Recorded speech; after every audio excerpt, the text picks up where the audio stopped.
प्रेम एक ऐसा भाव है जिससे परमात्मा को पाया जा सकता है। भगवान गौतम बुद्ध ने पूरी दुनिया को प्रेम का संदेश दिया कि प्रेम से आप पूरी दुनिया को जीत सकते हैं। बुद्ध कहते हैं कि प्रेम से घृणा को भी जीता जा सकता है। आप खुद ही सोचें कि आपका मन सबसे ज्यादा क्या चाहता है और इसका जवाब आपको मिलेगा सिर्फ प्रेम। जी हाँ, दुनिया में चाहे पशु हो, पक्षी हो या कोई भी प्राणी हो, हर प्राणी का मन सिर्फ प्रेम चाहता है। लेकिन हम सभी प्रेम के भाव को समझ ही नहीं पाते और सब अलग दिशाओं में चलते रहते हैं। अज्ञानता से दूर प्रेम वासना और घृणा में बदल जाता है। चलिए दिव्य प्रेम को गौतम बुद्ध की एक कहानी के माध्यम से समझने की कोशिश करते हैं।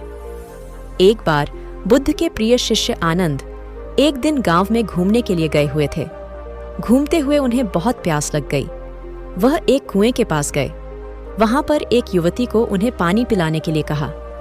पहले तो वह पानी देने के लिए मान गई, लेकिन बाद में उसने घड़ा पीछे कर पानी देने से मना कर दिया। वह बोले, क्या हुआ?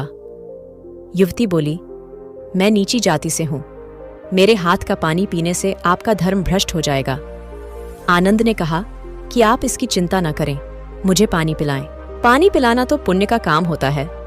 हमारे गुरु बुद्ध कहते हैं कि इस धरती पर कोई ऊंच नीच नहीं होती, सब समान होते हैं। यह सुनकर वह युवती बेहद खुश हो गई और उन्हें पानी पिलाया। उसके बाद वह युवती वहां से चली गई। वह रास्ते भर आनंद के बारे में ही सोचती रही। उसे उनकी सोच बहुत पसंद आई। आनंद देखने में भी बहुत सुंदर थे। कोई भी उन पर आसानी से मोहित हो जाता। वह युवती भी आनंद पर मोहित हो गई। वह रोज कुएं के पास उनका इंतजार करती। आनंद रोज उस कुएं के पास से जाते तो वही युवती उन्हें पानी पिलाती। अब तक उसे बस उन्हें जी भर देखने की इच्छा थी, लेकिन अब वह इच्छा बढ़ रही थी। एक दिन आनंद नहीं आए। युवती बहुत परेशान हो गई और उनके बारे में पता करने के लिए बुद्ध के आश्रम में पहुंच गई। जब उसने आश्रम में आनंद को देखा तब उसकी परेशानी दूर हुई। उसने आनंद से कहा कि आज आप घूमने के लिए गांव में नहीं आए। आनंद ने कहा, आज मुझे आश्रम में बहुत काम था। युवती ने कहा, आप जाति का भेदभाव नहीं करते, क्या आप मेरे घर खाने का निमंत्रण स्वीकार करेंगे? आनंद ने कहा, यह तुम्हें बुद्ध से पूछकर बताऊंगा। उनकी अनुमति मिल गई तो मैं अवश्य आऊंगा। यह सुनकर युवती खुश हो गई और वहां से चली गई।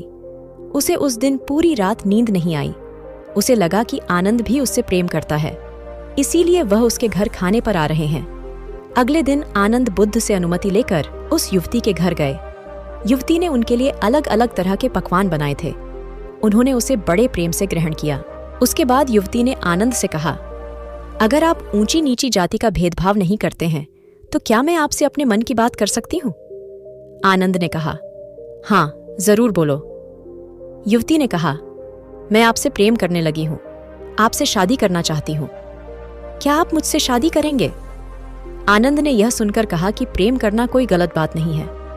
प्रेम तो हर किसी को करना चाहिए, लेकिन मैं आपसे विवाह नहीं कर सकता। मैं एक सन्यासी हूँ। मेरे जीवन का लक्ष्य विवाह करना नहीं है। मैं केवल बुद्ध की सेवा करना चाहता हूँ। युवती ने कहा, मैं आपको बुद्ध की सेवा करने से नहीं रोकूंगी, बल्कि आपके साथ मैं भी उनकी सेवा करूंगी। आनंद ने कहा, जो तुम सोच रही हो वह नहीं हो सकता है। और यह कहकर वह वहां से उठकर चले गए। अब वही प्रेम युवती के लिए पीड़ा का कारण बन गया। वह हर कीमत पर आनंद को पाना चाहती थी। जब यह बात युवती की मां को पता चली तो उसने एक उपाय सोचा। उसने अपनी बेटी से कहा, तुम अपनी मां पर भरोसा रखो, आनंद तुम्हारा ही होगा। तुम उसे फिर से खाने पर बुलाओ। मैं उसके खाने में बेहोशी की दवा मिला दूंगी। इसके बाद तुम उससे गंधर्व विवाह कर लेना। युवती ने कहा, क्या यह सही रहेगा मां? उसकी मां ने कहा, प्रेम में सही और गलत नहीं होता। अगले दिन युवती फिर आनंद से मिलने गई और कहा, क्या आप मुझसे नाराज हैं? आनंद ने कहा, नहीं, मैं किसी से नाराज नहीं होता और आपने तो ऐसा कुछ किया भी नहीं कि मैं नाराज हो जाऊं। युवती ने कहा, तो ठीक है, फिर क्या आप दोबारा मेरे घर भोजन करने आएंगे? आनंद ने कहा, मैं बुद्ध से अनुमति लेकर अवश्य आऊंगा। अगले दिन आनंद युवती के यहाँ भोजन पर गए। उसने तरह तरह के भोजन आनंद को परोसे और उसमें एक बेहोशी की दवाई मिला दी। आनंद उसे खाते ही बेहोश हो गए। युवती की माता ने कहा, जाओ अब तुम गंधर्व विवाह कर लो। युवती ने कहा, मुझे यह ठीक नहीं लग रहा माँ। युवती की माँ कहती है, अरे सही गलत सोचोगे तो आनंद कभी नहीं मिलेगा। वह युवती अंदर गई और तैयार होकर बाहर आई। जैसे ही वह वरमाला लेकर आनंद के पास आई, उतने में ही आनंद की बेहोशी टूट गई और युवती को अपने समीप वरमाला के साथ देखा। युवती भी आनंद को इस तरह देखकर घबरा गई। आनंद ने युवती को खुद से दूर किया और बिना कुछ कहे वहां से उठकर चले गए। युवती कुछ भी नहीं कह पाई। उसने अपनी माँ से कहा कि आपके कारण मुझसे वह दूर हो गए हैं। मैं खुद को पापी समझ रही हूँ। मुझे ऐसा नहीं करना चाहिए था। मैंने बहुत बड़ा पाप कर दिया। अब तक मेरे हाथ से पानी तो पीते थे, लेकिन अब तो मेरा चेहरा तक नहीं देखेंगे। वह पूरी रात इसी पीड़ा में रही और सोचती रही, दुख मनाती रही। अगले दिन सुबह होते ही वह बुद्ध के आश्रम में पहुंच गई और बुद्ध से कहा कि मुझसे बहुत बड़ा पाप हो गया है, आप मुझे उस पाप की सजा दें। बुद्ध मुस्कुराकर बोले, मुझे आनंद ने तुम्हारे बारे में बताया। तुमने कोई पाप नहीं किया है, तुमने तो प्रेम किया है। युवती बोली, लेकिन आनंद मुझसे प्रेम नहीं करते, अब तो वह मुझसे घृणा करेंगे।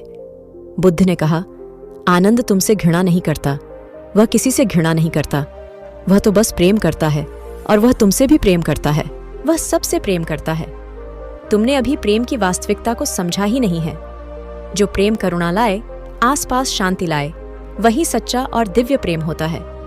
ऐसा प्रेम कभी खत्म नहीं होता।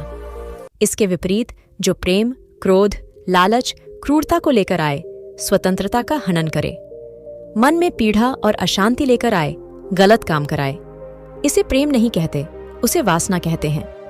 आनंद में आज भी शांति है, वह आज भी आनंदित है। वह तुमसे मिलकर पहले जितना खुश था, आज भी उतना ही खुश है। वह तुमसे जितना प्रेम करता था, आज भी उतना ही करता है। उसके मन में कोई पीड़ा नहीं है, वह किसी पाप भाव से ग्रसित भी नहीं है। उसका प्रेम वास्तविक है। इसके विपरीत तुम खुद को देखो, जिसे तुम प्रेम कह रही हो। क्या तुम्हें सच में लगता है कि वह वास्तविक प्रेम है? क्या तुम आनंदित हो? क्या तुम्हारे मन में शांति है? क्या तुम्हारे प्रेम ने तुमसे कोई गलत काम नहीं कराया? पहले तुम कितनी खुश थी, आज देखो तुम कितनी पीड़ा में हो। तब तुम कैसे कह सकती हो कि तुम प्रेम करती हो? वह युवती गौतम बुद्ध के चरणों में गिरकर बोली, मुझे क्षमा कर दें, आप सही कहते हैं, मैं प्रेम को समझ ही नहीं पाई। आप मुझे भी अपने संग में शामिल कर लें, मैं भी वास्तविक प्रेम को जानना चाहती हूँ। दोस्तों, हम सभी प्रेम करते हैं। माता पिता, भाई बहन, पति पत्नी, दोस्त, प्रेमी प्रेमिका, सभी को प्रेम चाहिए।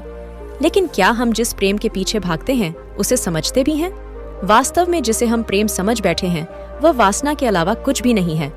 अगर आपका प्रेम आपको स्वार्थ की तरफ धकेल रहा है तो आप समझ जाना कि आप प्रेम नहीं करते। ये आपका कोई निजी स्वार्थ है जिसके कारण आप प्रेम का ढोंग कर रहे हैं। वास्तविक प्रेम लेना नहीं, देना सिखाता है और उसे देने में हमें हमेशा सकारात्मक ऊर्जा का अनुभव होगा। कहते हैं, एक माँ अपने बच्चे से निस्वार्थ प्रेम करती है। वह अपने बच्चों के लिए सब सुख दुख हंसते हुए जीवन निकाल देती है, लेकिन उन्हें तकलीफ नहीं होने देती। लेकिन वही माँ क्या दूसरे के बच्चों को भी वही प्रेम दे सकती है? अगर हाँ, तो वही वास्तविक निस्वार्थ प्रेम है, और अगर नहीं तो वह लालच से जुड़ा हुआ है। उसे वास्तविक प्रेम नहीं कहा जा सकता।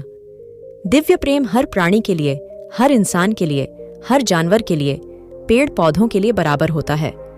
वह किसी में कोई फर्क नहीं करता। और जो हमारा प्रेम होता है, जो वासना से परिपूर्ण होता है, वह प्राणियों में तो क्या, लोगों में भी भेद कर देता है। जैसे मैं उससे ज्यादा प्रेम करता हूँ, इससे कम प्रेम करता हूँ, नहीं, प्रेम तो हर जगह बराबर होता है। तो दिव्य प्रेम की क्या क्या साधनाएं होती हैं? आप मुझसे कमेंट सेक्शन में जरूर पूछें, और उस पर मैं हो सकता है एक अलग से वीडियो भी बना हूं कि हम दिव्य प्रेम को अपने मन में कैसे जागृत कर सकते हैं। जी हाँ दोस्तों, इसकी भी साधनाएं होती हैं, और साधनाओं के माध्यम से हम दिव्य प्रेम अपने मन में जगा सकते हैं।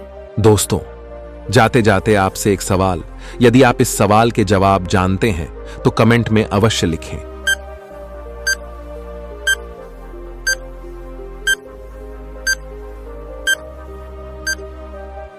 अगर यह कथा आपको थोड़ी सी भी ज्ञानवर्धक लगी तो इसे अपने सगे संबंधियों, दोस्तों, मित्रों के साथ शेयर जरूर करें, और ऐसी ही कहानियां सुनने के लिए हमारे चैनल को सब्सक्राइब कर लें और नोटिफिकेशन बेल को प्रेस कर दें, ताकि जब भी हम कोई कहानी या कथा डालें तो आपको तुरंत पता चल जाए।